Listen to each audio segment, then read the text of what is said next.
Bonsoir à toutes et à tous, bienvenue sur El Mara Libya. Quel plaisir de vous accueillir pour ce nouveau numéro de Microscope. Soyez les bienvenus, merci pour votre fidélité. Je vous rappelle, commentez, suivez-nous sur les réseaux sociaux, vous connaissez ça par cœur, la page YouTube et la page Facebook. Merci pour votre fidélité. Une thématique ce soir, je vous annonce le titre d'ores et déjà, Destination l'Algérie, le parcours du combattant, les préoccupations des clients de la compagnie nationale, les prix des billets, la disponibilité des places vers le pays et l'ouverture de nouvelles lignes. Voici les préoccupations notamment des personnes qui voyagent. Ce sont ces Algériens et ces Algériennes qui parfois bien sûr voyagent de l'Algérie vers l'étranger, mais c'est surtout ces Algériens et ces Algériennes qui sont à l'étranger comme en France, au Canada, en Angleterre, en Espagne par exemple, et qui veulent rejoindre le pays, ce pays qu'ils aiment tant, et souvent, très souvent, on va y revenir, c'est le parcours du combattant. Mais voici les mêmes préoccupations de Yassine Ben Slimane. Donc ce sont ses priorités, le nouveau patron d'Air Algérie. On va y revenir. Voilà ce qu'il dit. Il s'agit selon lui donc du développement des réseaux nationaux, internationaux. Ça c'est une priorité régionale de la compagnie, mais aussi de la promotion de l'aérogare de l'aéroport Ouari Boumedienne en tant que hub aérien entre l'Afrique, l'Europe et l'Asie. Donc c'est à l'issue de cette cérémonie en présence du ministre des Transports. On va y revenir. Voici donc la mission du nouveau PDG qui a été chargé d'exécuter les instructions du président Abdelmadjid Tebboune, notamment le renforcement de la flotte avec l'acquisition de 15 avions. Mais pour l'instant, la priorité, c'est surtout comment se rendre en Algérie. On va revenir aussi sur le limogeage du ministre des Transports, Aïssa Bekay, il y a quelques semaines, un limogeage pour faute grave. Voilà ce qu'a annoncé notamment la présidence. On rappelle qu'en janvier 2021, le président algérien Abdelmadjid Tebboune avait limogé déjà le prédécesseur du ministre Bekay au ministère des Transports, Lazare Hani, ainsi que le PDG d'Air Algérie, pour avoir notamment approuvé, selon la présidence, des importations interdites. Il était question notamment de ce catering, c'est-à-dire toutes ces fournitures liées à la restauration dans les avions. Avec nous sur le plateau, un invité qui est sur Paris. Habituellement, il est en Algérie, il est de passage. Omar Ait Mortal, bonsoir, cher Omar Ait Mortal. Bonsoir, merci de m'avoir invité. Bonsoir à tous les spectateurs de Le Magharibi. Merci infiniment, vous n'avez pas la langue dans votre poche, en tout cas, on va y revenir. C'est un secteur que vous connaissez puisqu'il y a quelques semaines, quelques mois maintenant, vous avez un projet avec, vous n'êtes pas seul, notamment d'ouvrir une compagnie aérienne. On va comprendre certainement avec vous, puisqu'on en a parlé il y a quelques minutes avant le démarrage de cette émission, qu'il y a aussi là quand même le parcours du combattant avant de pouvoir avoir accès à quelques avions, notamment à Ouari Boumedienne, et puis des avions qui pourraient atterrir par exemple à Londres ou à Paris. On va donner tout de suite le ton de l'émission. On va écouter ici notamment l'ancien patron, Lamine Mesraoua, qui était donc le directeur d'Air Algérie par intérim. Voilà ce qu'il dit. Je vais vous laisser regarder ces images, sa conférence de presse qu'il avait donnée donc il y a quelques mois. Il n'a pas hésité, vous allez l'entendre, à envoyer quelques pics, notamment à Air France et Transavia. Transavia qui fait partie du même groupe, qui propose aussi des billets. Voilà ce qu'il dit, c'est la loi de l'offre et la demande qui exige que les tarifs élevés soient pratiqués. Par exemple, je cite, Air France applique le double de notre tarif, Transavia la même chose. Aussi, il dit, je vais vous laisser l'écouter. Voilà ce qu'il dit. L'idéal pour nous, c'est d'envoyer des avions avec aucun siège vide. Tout à l'heure, on regardera une vidéo qui a été filmée il y a à peine 5 jours dans un avion, notamment d'Air Algérie, où les places énormément, 90% de l'avion est vide. On écoute ici Lamine Mesraoua. 647 euros, Paris-Alger. Pas chez moi. Air France peut-être.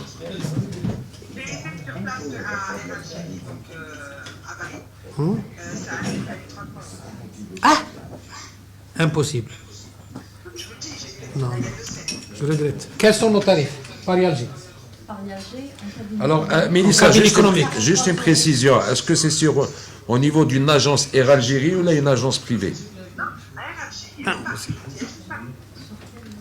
Impossible.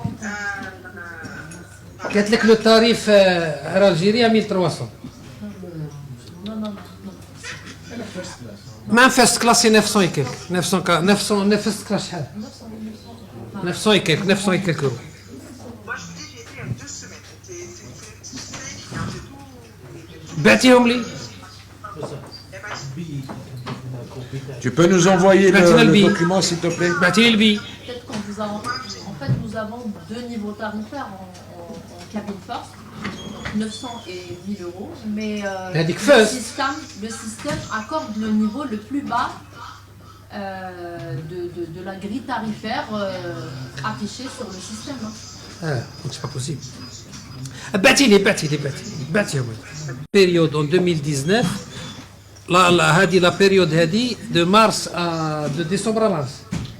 On a transporté décembre à mars. En 2019, on a transporté 6 millions de passagers. En la même période, c'est 600 000. C'est 10%. Mais c'est normal, il n'y a pas assez d'avions. Donc la demande est beaucoup plus importante que l'offre. Et la loi du marché exige qu'à une certaine époque comme ça, c'est normal que c'est les tarifs les plus élevés qui sont appliqués. Air France, ils appliquent 2 fois notre tarif. Transavia, la même chose. Mais par contre, une fois qu'on ait plus de fréquences, on va multiplier la grille tarifaire pour redescendre. Notre objectif, c'est de ne pas faire voyager, l'idéal, de ne pas faire voyager un avion avec un siège vide. Parce qu'un siège vide, c'est un siège perdu. C'est normal. C'est un produit qu'on ne peut pas conserver. Qui met une chambre d'hôtel, la même chose. Donc, il va falloir qu'on fasse. Mais donc, quand on a une demande, une offre importante et une demande faible, on passe même à des tarifs promotionnels pour inciter à faire remplir l'avion. De retour sur le plateau de Microscoop, bienvenue à vous une nouvelle fois avec nous, Omar et Mortal, bienvenue une nouvelle fois. On va évoquer bien évidemment ces difficultés que subissent, c'est le mot. Autant pendant la période de la Covid, il y a eu ces difficultés à faire venir notamment des personnes qui doivent enterrer malheureusement un proche. Ça a été très compliqué, les corps sont venus, notamment ont voyagé seuls. Il a été très très difficile de réserver des billets et puis maintenant depuis quand même quelques temps, on ne va pas se le cacher, alors on est clair sur El Mar Arabiya, il est aujourd'hui possible de trouver des tarifs raisonnables, mais beaucoup évoquent, et pour avoir aussi fait des simulations, on est parfois sur du 1800, 2000, 2200 euros, voire 1000 euros aller-retour, notamment, donc ce sont des tarifs exorbitants. Vous arrivez d'Algérie il y a quelques jours, un mot tout de même, comment va le pays, comment vont les Algériens et les Algériennes, leur quotidien? On est toujours à la recherche de pochettes de lait, on a toujours du mal à se nourrir, à travailler, ou peut-être que le pays va bien. Je viens d'arriver en bonne santé, je travaille et là-bas et ici. Moi, je vais bien. Après, évidemment, il y en a qui ne vont pas bien, certainement. Oui, malheureusement, ça tarde sur la pochette de lait ou sur la pomme de terre ou les bananes. Voilà, ça m'agace. Moi, ce qui m'intéresse aujourd'hui, c'est le transport aérien et maritime de et vers l'Algérie. Vous m'avez présenté tout à l'heure. Oui, vous vous dites on s'attarde, mais c'est tout de même le quotidien des Algériens. Je profite de votre présence. Vous vivez en Algérie. Je vais en Algérie, je ne défends personne bien sûr. Non, mais c'est pas une même défense. en France, il y a un dire problème. Aujourd'hui, voilà un peu comment vivent les Algériens. Ils vivent très Moi, bien. j'ai eu le plaisir d'y aller dernièrement. C'est vrai que c'est quand même assez difficile au niveau travail, pouvoir d'achat. Les prix augmentent. C'est pas un scoop. Alors, ils augmentent pendant le Ramadan, mais pas que. Honnêtement, alors je sais que vous avez normalement pas votre langue dans la poche. Sincèrement, comment vont les Algériens et les Algériennes? Est-ce qu'on vit bien aujourd'hui avec la puissance et les moyens, les ressources que peut avoir ce pays? Je ne peux pas parler au nom de tous les Algériens, bien évidemment. Sinon, les prix augmentent partout dans le monde et en Algérie. Vous avez aussi. du mal un peu avec cette question. Pas Pourtant, du tout. Vous êtes sur le terrain. La matière première, surtout avec la guerre en Ukraine, augmente. En Algérie aussi, parce qu'on importe de la farine, du blé, tout ce qui s'ensuit. Donc, c'est en France aussi, je vois la pénurie de l'huile et tout ça, il faut en parler. C'est le monde qui souffre avec cette guerre. Évidemment, je ne suis pas en train de dire que l'Algérie, c'est la Suisse. Pas encore, ce n'est pas demain. Il faut travailler, mais ça ne va pas aussi mal que l'on le dise. Donc voilà, c'est tout. Il y a Mais des pauvres, certainement. il faut avouer quand même que c'est particulier pour un pays comme l'Algérie d'avoir du mal à trouver de l'oxygène pendant la Covid. Les hôpitaux sont quand même dans une situation... C'est une réalité. On a des images, on démontre ici. Ce qu'il faut dire, que l'Algérie mérite d'être dans les 10 premières puissances économiques mondiales. On ne l'est pas. On n'est même pas dans les 30 premières puissances. Pourquoi ça, il faut traiter le sujet. Est-ce qu'il faut réorganiser les choses? Voilà le sujet. Sinon, nous étions exportateurs de blé, maintenant on importe. Nous étions les greniers de l'Europe, maintenant on importe tout. Et selon vous, c'est-à-dire nous sommes concernés aussi. Oui, vous avez la parole. Hein. Selon vous, lorsqu'on regarde effectivement le paysage économique algérien, le paysage éducatif, la santé c'est tout de même aujourd'hui difficile. D'ailleurs, le président, oui, il se soigne à l'étranger. Bien sûr. Je ne suis pas d'accord. Non, mais c'est une image comme ça anodine, mais un président qui se soigne à l'étranger, ça veut dire tout de même qu'en Algérie, on a du mal à se soigner alors qu'il devrait avoir tout le dispositif nécessaire. Mon ami Chaban, quelles sont les raisons selon vous? Si tu veux noircir un tableau noir, il est déjà noir. Non, donc, je profite. Attendez, je profite de votre présence pour avoir les raisons selon vous. Vous qui êtes algérien, vous me disiez tout à l'heure que vous êtes encore jeune, on sent l'expérience. Vous êtes né en 62. Je suis ancien Moudjahid. Voilà. Donc selon vous, quelles sont les raisons qui fait qu'aujourd'hui, en pleine Covid, les gens, par exemple, transportent des bouteilles d'oxygène sur leur épaule? Vous savez, pendant la Covid, on peut tout justifier. Le manque d'oxygène, c'est révoltant. Les gens qui meurent par manque d'oxygène. Non, nous n'allons pas réveiller les morts aujourd'hui. Si on traite le sujet du transport aérien et maritime de et vers l'Algérie, vous savez, les failles, c'est-à-dire ce qui se passe et ce qu'on peut faire sans rien investir, régler cette situation, nous allons peut-être régler un grand problème pour l'Algérie. Très bien. Parce que la communauté algérienne, la diaspora algérienne représente quand même 7 millions de personnes. C'est une richesse, c'est un gisier, c'est un vivier, vous savez, c'est plus que le pétrole algérien. C'est une richesse énorme pour le pays. C'est un gisement jamais exploité. Donc, exploitons déjà Alors, transition toute faite. Voilà. Il faut savoir que l'été dernier, par exemple, et celui d'avant, une grande partie du monde entier, alors effectivement, parfois peut-être fallait pas le faire, mais une grande partie du monde entier a ouvert ses frontières pour l'économie. Il faut savoir que les aéroports algériens, en tout cas le président a décrété donc que les aéroports restaient fermés. Donc, transition toute faite, cette richesse donc de l'immigration pourrait apporter énormément d'économies, mais je voulais quand même commencer on a un peu de temps, vous allez pouvoir vraiment vous exprimer, mais je voulais quand même commencer cette émission par un peu la situation, et je ne parle même pas des feux où l'année dernière malheureusement on a vu quelques dizaines, encore une fois paix à leur âme, on parle de 200-250 morts suite à des feux en Algérie. Alors, on va parler bien sûr de ce sujet. Jusqu'à quand, excusez-moi, je vais être un peu choc peut-être sur les questions, mais jusqu'à quand les voyageurs, les immigrés qui veulent aller en Algérie seront peut-être des vaches à lait, ou qu'est-ce qui se passe réellement pour qu'on arrive à trouver des billets à de tels tarifs? Bien sûr. Donc, vous m'avez présenté comme futur peut-être gérant ou propriétaire d'une entreprise. Vous avez un projet. Nous sommes en projet. Oui.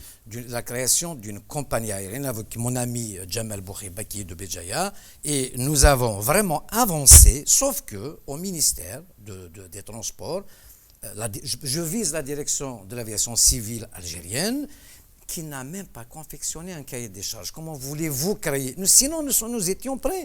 Si nous avons commencé ce projet en France pour créer une compagnie de droit français, nous sommes déjà donc peut-être opérationnels. C'est volontaire pour vous bloquer? Non, mais attendez, c'est ça l'administration algérienne qu'il faut dénoncer justement. L'actuel ministre, il est en train de travailler. Je vous assure Il est bon? Non, je ne peux pas le juger. Est-ce qu'il est spécialisé est spécialisé dans le secteur? Non, mais justement pas. C'est un poste politique. Qu'est-ce qu'il fait? Il a déjà commencé par virer toute la direction. Je rappelle que c'est Abdellah Mounji. Hein. Voilà, donc il vient d'arriver, je ne peux pas le juger. Bon ou pas, non. Par contre, il a un bon départ. Il n'a pas de faux départ parce qu'il a déjà commencé à virer tout le monde dans l'aviation civile qui sont incompétents, ils ne veulent pas travailler, ils ont peur d'avancer. Vous m'avez présenté tout à l'heure Vous oubliez peut-être que j'étais stagiaire pilote à Air Algérie, donc je connais l'aérien. C'est pour ça que je reviens. On m'a volé ma formation, c'est un autre sujet, un jour on va en parler.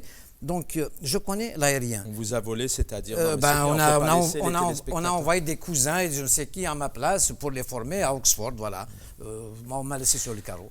Excusez-moi, en Algérie, il y a quand même des gens qui travaillent. Oui. Il y a des ministres qui travaillent, il y a des gens qui ont des compétences. Oui. Ce cahier des charges, je suis sûr et certain, Oui. parce qu'il faut aussi rendre à César ce qui appartient à César, je suis sûr aujourd'hui que les hautes instances, l'administration aérienne est capable de créer un cahier des charges ou pas. Est-ce que c'est pour des raisons d'incompétence ou est-ce que c'est parce qu'aujourd'hui, je termine ma question, est-ce qu'aujourd'hui on veut mettre des bâtons dans les roues des personnes comme vous qui ont ce projet-là, comme c'est dans les médias. Aujourd'hui, ouvrir un média en Algérie, c'est compliqué. Alors c'est quoi la raison de ce cahier des charges? Ce cahier des charges. Qu'est-ce qui bloque? D'ailleurs, la semaine dernière, moi et mon associé Jamal Boukheba, on était reçus au ministère des Transports par le nouveau directeur de cabinet.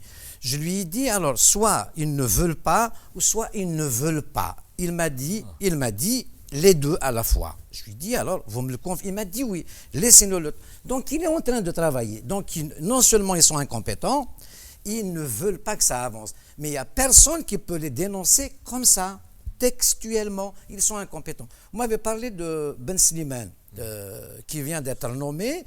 C'est quelqu'un qui vient du secteur privé, il connaît le domaine. Je lui souhaite bonne chance. D'ailleurs, je l'ai rencontré en allant voir le ministre la dernière fois. Là, je lui ai dit, si vous voulez réussir, je vous donne juste 2 ou 3 indices. Je ne veux pas de réponse. Je lui ai dit, vous verrez tous les conseillers en place, y compris la secrétaire du PDG, sinon vous ne ferez rien. Je ferme cette parenthèse. Concernant Msarawa, c'est quelqu'un qui connaît très bien l'aérien. Il connaît les règles de jeu, mais il n'a jamais été gestionnaire, donc il ne peut pas être PDG d'Air Algérie. On l'a mis PDG par intérim. Quand on est DG, encore une fois, nous, on essaie d'être simple. Quand Oui. on est DG Oui. par intérim, ça veut Oui. dire que déjà, on est là pour arriver. Il a trop tardé. En pleine conférence de presse, il pose la question, quels sont nos tarifs? Non, mais déjà, il a parlé des tarifs, il a parlé de l'offre et de la demande. Il fallait lui déjà les gens qui l'ont auditionné, je parle des députés, tout ça, machin, qui ne connaissaient rien du tout dans le secteur. Il a parlé de l'offre et de la demande. Mais quand il y a moins d'offres, automatiquement, il y a une forte demande. On sait, aujourd'hui. Mais attendez, je ne peux pas vous les... Aujourd'hui, on dépasse, qui est de l'offre et de la demande. Oui. On soit plus à 400. À 600. Mais il y a des personnes qui payent 1000. J'ai fait une simulation dernièrement pour 2 personnes. On était à 2400 €. D'accord, ok. Tant pis L'offre et la demande, à un moment donné, c'est un argument qu'il faut... Tant pis pour vous. Il n'y a pas... C'est pas tant pis pour moi. Moi, je fais une simulation. C'est surtout pour les savez Algériens et les Algériennes. Et puis, vous savez quand est-ce que j'ai commencé à dénoncer cette histoire-là? Moi, personnellement, j'ai été donc attaqué en justice par Aigle Azur. Presque Air Algérie, n'a pas suivi. J'ai perdu un procès à Paris contre Aigle Azur à cause de ces prix, des arrangements de prix. Air Algérie, aujourd'hui, on n'a pas à faire un procès d'Air Algérie. Air Algérie, c'est une compagnie aérienne. On se trompe de sujet. Si on fait, il ne faut pas faire le procès. Alors, on fait le procès de qui? Non. On pose la question. Du système. Non, mais je suis d'accord. C'est-à-dire, moi, j'ai été les voir, je leur ai dit, accepter à ce qu'on fasse des vols charters. Donc c'est à l'Algérie, ils ne veulent même pas entendre parler. C'est comme si on protégeait Air Algérie. Or, on ne protège pas Air Algérie dans ce cas-là, parce qu'aujourd'hui, les gens qui crient au scandale, il n'y a pas de place. On accuse Air Algérie. Ce n'est pas Air Algérie qu'il faut accuser. Elle n'a pas les capacités d'abord de faire même les 100% que lui permet l'accord bilatéral entre la France et l'Algérie. Vous savez qu'il y a un accord bilatéral entre la France et l'Algérie. Cet accord bilatéral que j'ai dénoncé, c'est aux députés de le faire, ce n'est pas à moi. Il est en faveur de la France et du pavillon français. L'Algérie fait moins 30%, rien que sur la route Alger-Paris. On appelle ça la route Alger-Paris. Il est d'1 million de passagers. Je vous assure, si on l'augmentait à 2 millions, les avions seront pleins comme voulait le faire, comment il s'appelle, l'ex-PDG d'Air Algérie. Vous comprenez? S'il y a plus d'offres, les prix vont se stabiliser. Vous-même, vous pouvez y aller une fois par mois. Vous comprenez? Donc, aujourd'hui, on a 1 million de passagers entre Alger et Paris. Nous allons avoir 5 millions, à condition d'avoir l'offre. Vous allez voir des routes comme... Bon, fut une époque, il y avait quelques millions de voyageurs en 2015, par exemple. Je vous rappelle, Alors, je vous laisse finir, mais j'ai une question précise. D'accord. Non, mais je vous la pose, et puis vous répondez. D'accord. Aujourd'hui, sincèrement, qu'est-ce qui justifie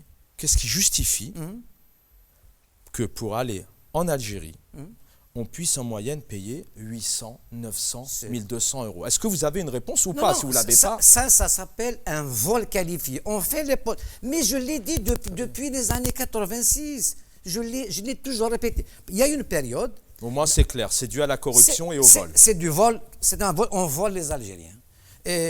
C'est-à-dire, on aide les compagnies françaises et Voltea, machin, ASL, les compagnies européennes, espagnoles, à faire les poches aux Algériens. C'est très simple, c'est comme ça, il n'y a pas d'autre mot.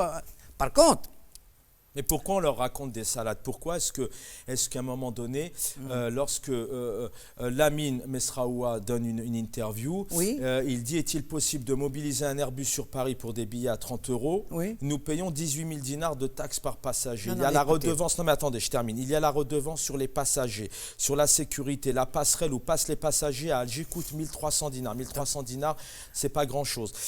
Dinars par personne. À Paris aussi, elle est payante. La société de sécurité qui fait les contrôles, ça se paie aussi. Est-ce que ça vraiment, sincèrement, non. Je sais que vous avez une maturité, vous savez, est-ce que c'est ça qui fait qu'on arrive à 900 ou 1200 euros? Je vais vous dire encore une chose. D'abord, c'est la compagnie aérienne qui fixe les prix, ce n'est personne d'autre. Et évidemment, quand vous allez à Roissy a ses tarifs par passager. Il y a la taxe aéroportuaire. Évidemment, vous avez l'embarquement, vous payez aussi, vous payez la passerelle. Tout est payant. Oui, mais c'est pas... Attendez. Allez-y. Les prix de Roissy sont plus chers qu'Orly. Beauvais est moins cher que les deux. Donc, on peut choisir un aéroport intermédiaire. Si vous allez au Tétarois, à Roissy, il est beaucoup moins cher que le 1 ou le 2. Est-ce que ça justifie ces tarifs exorbitants? Non, pas du tout. Okay. Vous savez, un vol de 2 heures Paris-Alger, il coûte à la compagnie 100 à 120 €. C'est le prix, c'est le carburant compris, tout ça. Tout compris. La comptée analytique, c'est 150 €. Aller-retour, 150 €. Donc, aller-retour 150 de frais, de l'aéroport d'Alger, de l'aéroport d'Orly, de France et tout ça. Ça ne dépasse pas les 150 €. Au plus fort, si tu choisis... Mais c'est grave ce que vous nous dites, enfin c'est important. Non, mais si on paye 800, 1000, 1200 €, vous imaginez? Oui, monsieur. Et ça va où le reste? Dans la poche de qui? Le reste, on paye... par exemple... Ça va dans quelle poche, le reste? Ça va, je ne sais quoi. D'accord. Les compagnies aériennes françaises, ils respirent, ils bouffent. Qu'est-ce que tu veux? Mais chez nous. Cet argent-là... Alors, quand il fait ces tarifs-là, par exemple, à l'aéroport d'accueil en France, à Roissy ou à Orly, nous avons le chef d'escale qui vient d'Alger, avec tous les frais que ça engendre. Nous avons le mécanicien au sol, il vient alors que toutes les compagnies du monde sous-traitent. Ça coûte beaucoup moins cher si tu viens. Donc tu paies, si tu ne viens pas, tu ne payes pas. Je ne te parle pas des retards engendrés pour des raisons vraiment farfelues. Tu paies quand tu restes 1 heure de plus. Et quand tu viens, tu arrives en retard aussi, c'est des complications, c'est des pénalités. Pourquoi est-ce que quand on parle malheureusement d'Air Algérie, de son organisation, on est toujours un peu dans une sorte d'atmosphère où il y a une appréhension, il y a des craintes, c'est un peu la cacophonie, la panique. Pourquoi est-ce qu'on n'arrive pas à être organisé? C'est volontaire? Non mais c'est une question simple. Est-ce que ça c'est volontaire ou alors est-ce que c'est vraiment pour montrer aux Algériens qu'on les met continuellement dans des états pas possibles? Il faut changer de mentalité. Vous et moi aujourd'hui. Il faut arrêter de faire le procès d'Air Algérie. Mais moi, je pose des questions. C'est pour comprendre. Aujourd'hui, on fait une émission pour comprendre. Est-ce qu'à un moment donné, à Orly, par exemple, c'est à chaque fois la panique à bord? Si tu veux comprendre, arrêtons de faire le procès d'Air Algérie qui est très mal géré. Donc, il n'y a rien à parler d'Air Algérie. Il n'y a rien à dire. Arrêtez aussi, c'est que le pouvoir, le gouvernement algérien, c'est comme s'il protégeait Air Algérie. Or que, là, par exemple... C'est une compagnie nationale, ne l'oublions pas. Mais, quand on protège l'Algérie, on ne protège pas l'Algérie. Je vais vous expliquer. Aujourd'hui, vous venez de le dire, le président de la République a accordé, le gouvernement a accordé à l'Algérie d'acheter 12 avions. C'est-à-dire, vous allez encore donner une mission impossible à quelqu'un qui ne réussit pas. Vous lui rajoutez encore un fardeau. Il ne peut pas. Ce qu'il faut faire en Algérie, c'est Mais d'acheter. alors le président, il rêve ou il vit Non, dans non, un non, autre mais, monde? Dernièrement, l'actuel ministre, je lui ai dit, monsieur le ministre, on vous a induit, nous avons induit en erreur. Vous avez été reçu. Mais je lui ai écrit justement, monsieur le ministre, parce que ce qu'il a dit au Sénat, évidemment, c'est ses conseillers qui lui ont conçu la chose. Les réponses qu'il a données ont été bien confectionnées au niveau de la direction civile du ministère en Algérie. Je lui ai dit, on vous a induit en erreur. Voilà les raisons. Et vous savez ce qu'il a fait le ministre ou pas? Il a viré d'abord la directrice d'aviation civile et ses conseillers. Vous comprenez? C'est très grave. L'incompétence arrive, mais personne ne dénonce des choses comme ça. Vous comprenez? Est-ce que selon vous, quand le président de la République nomme, est-ce que selon vous, il y a une volonté de faire évoluer, de faire changer les choses, ou est-ce que parce que cet été, c'est à peu près. Alors encore une fois, on est honnête. On peut trouver des billets à 600 €. 700 €, ce qui est pas mal. Non, c'est cher. Non, mais c'est déjà cher. Non, mais on parle de l'Algérie. C'est très très cher pour l'Algérie. C'est clair pour une petite distance. Mais on parle de l'Algérie. Mais est-ce qu'à un moment donné, est-ce que réellement le président de la République, ses conseillers, cette nouvelle équipe, est-ce que réellement ont envie de mettre les bonnes personnes à la bonne place? Vous savez, déjà, quand je vois le président de la République dire il faut baisser les tarifs, ce n'est pas au président de dire qu'il faut baisser les tarifs. Il faut augmenter l'offre. Si on augmente l'offre, les tarifs vont baisser. Pourtant, il y a de la demande. Hein. Non, mais bien évidemment, il y a 1 million de passagers entre Paris et Alger. Moi, avec mon petit calcul, je sais qu'on aura 5 millions de passagers. Mais comment le faire? L'accord bilatéral. Non, mais vous dites ça comme si c'était une grande première. Fut une époque, je crois qu'en 2015, on n'était pas loin sur des 7-8 millions, ce qui est pas mal. 7-8 millions de quoi? De passagers, si je ne me trompe pas. 7 millions entre l'Algérie et le reste du monde. Oui. Ça peut il y a une demande, en tout cas, je n'ai pas les chiffres exacts, mais en tout cas, il y a une forte demande. C'est très simple. Quand vous avez 4-5 millions d'Algériens en France, en moyenne, oui. En moyenne. Vous savez, il y a des gens, si les tarifs baissent, qui peuvent aller en Algérie 3, 4, 5 fois par année. Donc, on va multiplier, allez, la moitié, 2,5 millions, on va avoir 5 millions minimum sur Alger. C'est une grande agglomération, il y a toutes les wilayas à côté. Mais on n'a pas compris cela. On essaye de faire... Je vais vous choquer. Oui. Mais est-ce que le président de la République, dernièrement, sur les législatives, du 27-28 novembre, il avait évoqué en disant, moi, l'abstention, c'est pas trop c'est pas ma préoccupation. Ce qui compte, c'est les personnes qui votent. Est-ce que réellement, le président de la République, puisque c'est quand même lui le patron, les hautes autorités, enfin le gouvernement, est-ce que réellement, ils ont besoin, est-ce que réellement ils ont envie d'avoir cette immigration qui vient chaque été, tout au long de l'année, faire du business? Est-ce que réellement, selon vous encore une fois, est-ce que vraiment ils en ont envie? Est-ce qu'ils en ont besoin? C'est une question d'avoir envie ou pas, moi. Ah bah si, il y a des pays qui ont besoin de tourisme. Omar Haït Mokhtar, aujourd'hui, il y a des gouvernements qui mettent... le tourisme, la diaspora. Mais non, je vous pose une question simple. Je vous dis, est-ce qu'aujourd'hui, avec ce système, avec ces prix, ces tarifs exorbitants, je ne parle même pas de trouver des disponibilités. Alors ça, on ne l'a pas évoqué. C'est très important. C'est très grave. Et est-ce que vraiment, aujourd'hui, il y a une réelle volonté? Est-ce qu'aujourd'hui, le président a une réelle volonté de dire il faut mettre les moyens parce qu'on a besoin de notre diaspora ou pas? Vous savez, parlons du président. Répondez à la question. Mais je réponds à la question. Est-ce qu'il y a une volonté ou pas? Le sujet, donc, si on parle de ce problème du transport et de l'arrivée du président Tebboune, il y a cette crise sanitaire de Covid, donc on peut toujours justifier par ça. Non, on peut justifier. Mais aujourd'hui... Ça se termine, hein? Non, mais c'est terminé partout sauf chez nous, malheureusement. Ce n'est pas normal. Donc, que ce soit les conseillers du président ou le président, moi je vous dis une chose. Il faut augmenter l'offre tout de suite. C'est par quoi? Justement, la création des compagnies aériennes privées qui vont chercher à faire du bénéfice, donc à faire jouer la concurrence, on baisse les prix. Moi, personnellement, si on a été autorisé à créer notre compagnie aérienne, on a fait un contrat avec l'aéroport de Beauvais qui coûtera encore moins cher dans les taxes aéroportuaires, c'est-à-dire les taxes aéroportuaires vont baisser, donc je baisse les tarifs, on peut faire l'Algérie, Béjaïa ou Alger à genre de 350 € aller-retour. Moi, à l'époque, Mais- je payais, je le dis honnêtement, à Mais- l'époque, ça m'est arrivé de payer 200 €. Attendez, mais 150 bien sûr, €. mais pourquoi on Donc paie- c'est possible. C'est Comment- pour ça que je vous demande, est-ce que réellement il y a une volonté aujourd'hui Non, mais- d'ouvrir l'offre et puis il faut- d'accueillir les Algériens et Vous les savez qui Algériennes? c'est qui donne ces indications au ministre et au président de la République? C'est l'aviation civile, la direction générale de l'aviation civile au ministère. Ils sont nuls. Vous savez, là, Il n'y a pas besoin d'eux. On sait très Non, bien mais- qu'il y a plusieurs Algériens qui ont envie de venir et qui mais veulent ce n'est payer pas- des tarifs. Mais qui fait les lois de régissant l'aviation et tout ça, les transports aériens? Qui? C'est la direction générale de l'aviation civile au ministère des Transports. Eh ben, quand ils vous donnent de forts renseignements, ils ne savent pas faire un cahier des... Qu'est-ce que tu veux faire? C'est bloqué à ce niveau-là. Maintenant, c'est parti. Le ministre actuel a viré tous les conseillers de l'aviation, y compris la directrice générale. Ça peut avancer.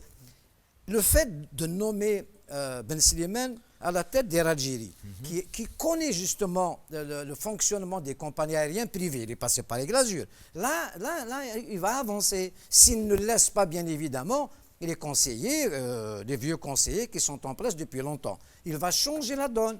Mais concernant je parle de l'Algérie vers la France.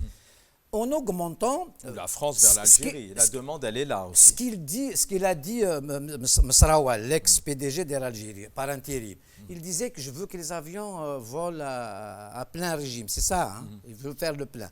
Mais s'il augmentait l'offre, et tu sais que toi, tu vas à Alger, tu vas revenir après demain par Istanbul, si tu ne seras pas coincé là-bas à chercher une place, à chercher des connaissances, ben, l'avion serait plein, y compris au Canada. Maintenant, la communauté algérienne au Canada augmente et en majorité, les Algériens du Canada sont tous des hauts placés, des gens diplômés, donc ils gagnent bien leur vie, ils vont venir, quel que soit le prix, mais il ne faut pas les voler. Mais aujourd'hui, les prix appliqués, ça s'appelle un vol qualifié. On fait les poches. Et c'est à la limite, c'est Air Algérie qui les prenait. On aide les compagnies étrangères, donc européennes, espagnoles, françaises, etc., à remplir leurs poches. Au moins, c'est clair. Alors, effectivement, il nous annonçait qu'il ne voulait pas justement avoir des avions vides. Hein. Il disait l'idéal pour nous, c'est d'envoyer des avions avec aucun siège vide.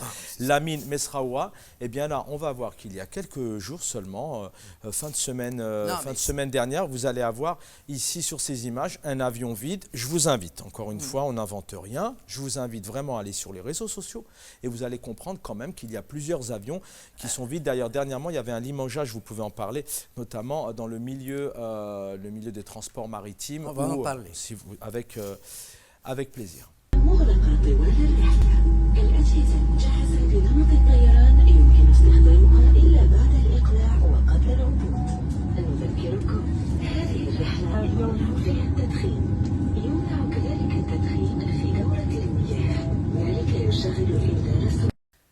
De retour sur le plateau d'El Mara, les Biya, merci pour votre fidélité. Bien évidemment, ce numéro spécial, cet entretien avec nous, Omar Ait Mortar, hein, qui est militant politique, qui s'est déjà présenté à la députation et qui n'a pas, enfin en tout cas on l'a entendu depuis tout à l'heure, vous dites les choses clairement, d'ailleurs je ne sais pas si...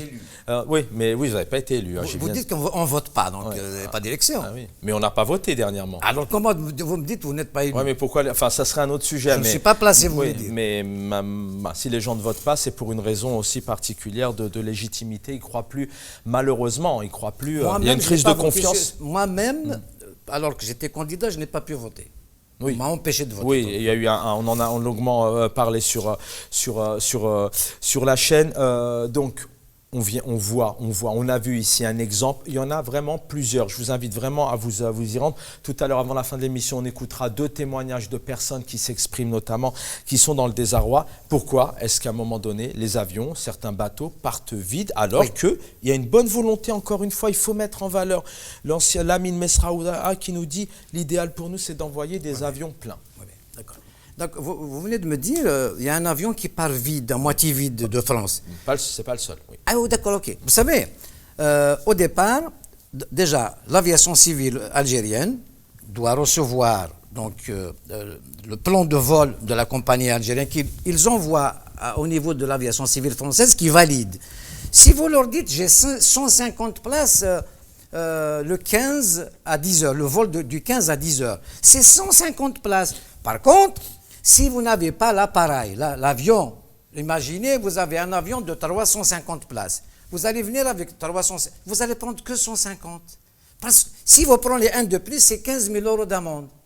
Vous le savez ça? Mais pourquoi C'est comme ça, c'est les règles de l'aviation civile. Parce que la nôtre, en Algérie. non, Ah oui, d'accord. l'aviation civile D'accord, française. Il oui. te dit, quand est-ce que tu viens? Tu dis le 15, j'ai un avion de 150 places. Ok, donc tu vends 150 places. Ton avion n'est pas prêt. Tu as un autre avion de 300, 400 places qui va venir à Paris, mais tu ne vas prendre que 150. Merci pour ce cours. Sinon, Merci pour ce cours Voilà. de droit. Maintenant, Deuxième pourquoi est-ce que les autres compagnies, les autres pays, Oui. enfin, j'ai pas trop d'exemples, Oui. partent pas comme ça mais c'est plusieurs cas, il y a plusieurs mais avions qui d'abord, partent vite. attends. Pourquoi nous, est-ce qu'on part avec Là- des avions vides? Attendez, non, pas un avion vide. Oui, enfin, c'est bon. comme ça. Par contre, les compagnies Les images qu'on a vues tout à Air l'heure. France, ASL et tout ça, depuis Covid surtout, ils utilisent des gros porteurs, 420 places. Mais ils savent bien qu'ils vont... c'est plein, c'est toujours aller et retour plein. Omar Aït Mortal, Attends. pourquoi est-ce que nous, quand on prend Air Algérie, pourquoi les avions sont vides? Merci Non, pour mais c'est cette pas règlement. ils sont pas vides tous les jours. Alors, Non, ça arrive, autant ça pour arrive. moi, pas tous les jours. Pourquoi Non. est-ce qu'il y a... Non, mais Ce vous avez n'est pas raison. vide. Mais pourquoi je reformule ma question. Oui. Est-ce que chez Air Algérie, pourquoi il y a un certain nombre d'avions de temps en temps qui partent à moitié plein, si vous voulez, alors qu'il y a énormément Je vous ai d'offres? donné l'explication. De demande. Parce que l'avion, initialement prévu, il est prévu pour 150 Mais places par pourquoi est-ce exemple. qu'ils le font? Pourquoi est-ce qu'ils le prévoient pour Ça, 150? par contre, il faut dire à Air Algérie pourquoi elle fait ça. Ah, Je suis d'accord avec toi. Donc on retombe toujours un peu dans les mêmes... C'est la mauvaise gestion. C'est la- Sarawa, il faut lui poser la la question. jungle, Vous m'avez posé une autre question sur le. D'ailleurs, le PDG de Algérie Ferry, Kamel Issaad, a été viré et emprisonné. Pourquoi? Parce qu'il y a un bateau qui part vite. Alors, la question. Vous savez pourquoi Bekay a été viré? Parce qu'il a annoncé le plan de vol d'Air Algérie. Or, Ancien ministre des Transports. c'est le Allez-y. président qui devait le signer. Alors que lui, il l'a annoncé, il a cru bien faire. Non, c'est le président qui devait valider ça et le publier dans le journal officiel. Issad, juste après, il y a un bateau qui était à Marseille. Il n'avait pas l'autorisation de vendre la billetterie. Ce n'est pas possible. Alors, s'il vend, ça va être comme le ministre. Il aurait été viré. Il n'a pas l'autorisation d'un président, donc il ne vend pas. Au lieu de le laisser à Marseille, payer les frais du port et tout ça, il préfère l'emmener en Algérie. Et quand les billets sont mis en place, il serait venu. Il a été donc viré injustement et surtout emprisonné dans la foulée. Mais non, donc c'est autre chose que ça. Quand on vire comme ça, quand on limoge Oui. en Algérie, on n'a plus Oui. le temps, mais Jamel Din Ben Chenouf a fait toute une émission là-dessus, sur cette série de limogeages. C'est quoi? C'est vraiment parce qu'encore une fois, il y a une volonté, le président aspire à une nouveauté, à une nouvelle perspective pour l'Algérie, ou est-ce qu'à un moment donné, quand on limoge Bekay, Oui. c'est un bouc émissaire? Bon, je vais vous dire une chose. Le ministre Bekay, j'ai fait 2 réunions avec lui concernant cette histoire de création de compagnies aériennes. Je vous assure qu'il était à la hauteur et tout ça. Et troisième jour... Il avait envie. Il avait envie de travailler. Le troisième jour, on était donc à Alger à préparer nos documents et tout ça. Le ministre a été viré. Donc on a été quand même au ministère. J'ai vu la directrice de l'aviation civile qui a été virée, heureusement. Elle m'a dit... Tout est dans le tiroir, c'est-à-dire, c'est facile à essuyer le coton sur le mec tombé. Non, je lui ai dit non. Et l'actuel ministre a très bien compris, il a viré tout le monde pour recommencer. J'espère que ça marche. Avant de se libérer, Oui. je sais que vous n'êtes pas encore ministre, vous n'êtes pas Moi encore président. Non, mais Moi, bon. ministre de... Non, mais pointe d'humour faite.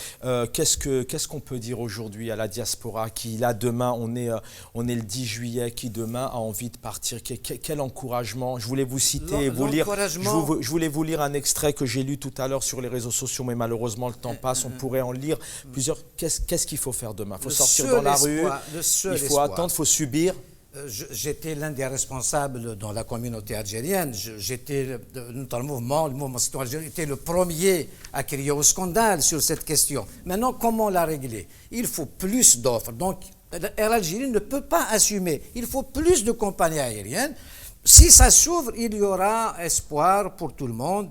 et augmenter l'offre pour augmenter la demande. Parce qu'on augmente l'offre, vous savez, en augmentant l'offre, on augmente la demande. Ils n'arrivent pas, les responsables... On ne va pas refaire l'émission, mais quand vous dites qu'Air Algérie ne peut pas assurer, c'est pour leur mauvaise gestion. Non, mais vous parliez de vol, c'est ces raisons-là, parce qu'à un moment donné... Fut un temps, non mais je voudrais vraiment que Air Algérie, on dise les choses claires. Fut un temps, Air Algérie était à la hauteur. Non, on n'a jamais été à la hauteur. En tout cas, les gens voyageaient. Elle n'a jamais été à la hauteur. Dans l'organisation, peut-être, mais les gens voyageaient. Écoutez, la période estivale, on vole les places aux uns pour les donner aux autres. C'est toujours été le problème. Ça, on est d'accord. On voyage. On est d'accord. On voyage la peur au ventre. On n'a jamais trouvé des places quand on veut. Il y a des gens qui ont été virés de leur boulot. Il ne faut pas dire ça. Par contre, elle est là, elle est là. Alors on fait quoi? Qu'est-ce que fait le... On n'a pas à faire un procès d'une entreprise. On doit créer d'autres entreprises. Khalifa, il est ce qu'il est. Je ne sais pas ce qu'il a fait. Mais quand il y avait Khalifa Airways, les Algériens respiraient. Ils étaient fiers de trouver des places quand ils voulaient.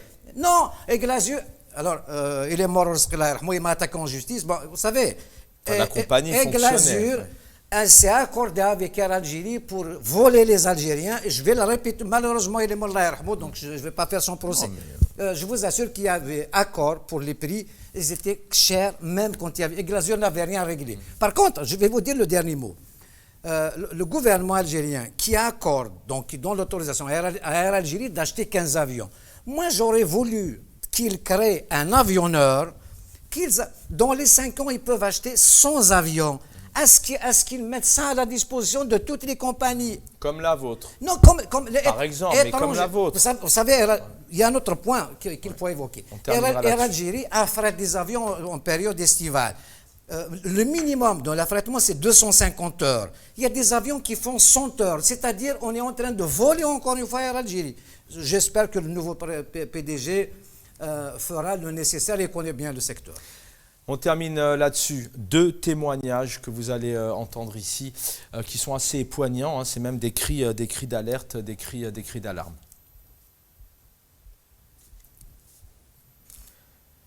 Voilà, des témoignages qu'on peut retrouver sur les réseaux sociaux et malheureusement, il y en a plusieurs dizaines maintenant depuis plusieurs années. Une petite minute, le mot de la fin, Omar Ait Mortar. Vous y croyez à votre compagnie? Ça va se faire avec tout ce que vous venez d'annoncer? Si on nous laisse travailler, c'est faisable, on a avancé. Juste une petite précision, vous savez, une compagnie aérienne, c'est d'abord la sécurité aérienne des appareils et des passagers. Air Algérie a une filiale dont la maintenance, je vous assure qu'il n'a rien à envier aux Allemands, aux Américains. Ils sont au top. Par contre, il va falloir élargir un peu leur champ d'action à ce qu'ils réparent tout type d'appareil. Voilà, et je souhaite que l'Algérie change d'avis concernant les 15 avions pour Air Algérie, à créer un avionneur, à alimenter Air Algérie et d'autres compagnies étrangères. Comment s'appellerait votre compagnie? Winfly. Winfly, au moins le nom est donné en exclusivité. C'est le bonheur en anglais. Oui, exactement, le bonheur. En tout cas, c'est ce qu'on souhaite aux Algériens et aux Algériennes. Merci Omar Ait Mortar d'avoir été avec nous. Vous avez été clair, hein, vous avez employé des mots assez forts, assez difficiles à entendre hein, quand on parle effectivement de vol des Algériens. C'est un peu difficile à entendre pour tous ces Algériens et ces Algériennes qui veulent aller en Algérie parce qu'ils aiment ce pays, voilà, ils aiment ce pays. C'est dommage. Et c'est bien dommage, le mot est assez faible. Destination Algérie, le parcours du combattant. Merci à tous, Karim et Abdesalem, merci en régie de m'avoir accompagné pour réaliser techniquement cette émission. Je vous souhaite une très belle soirée. Demain soir, vous avez rendez-vous avec mon ami, mon confrère Jamaldine Benchenouf. Bonne soirée à tous. Bonsoir.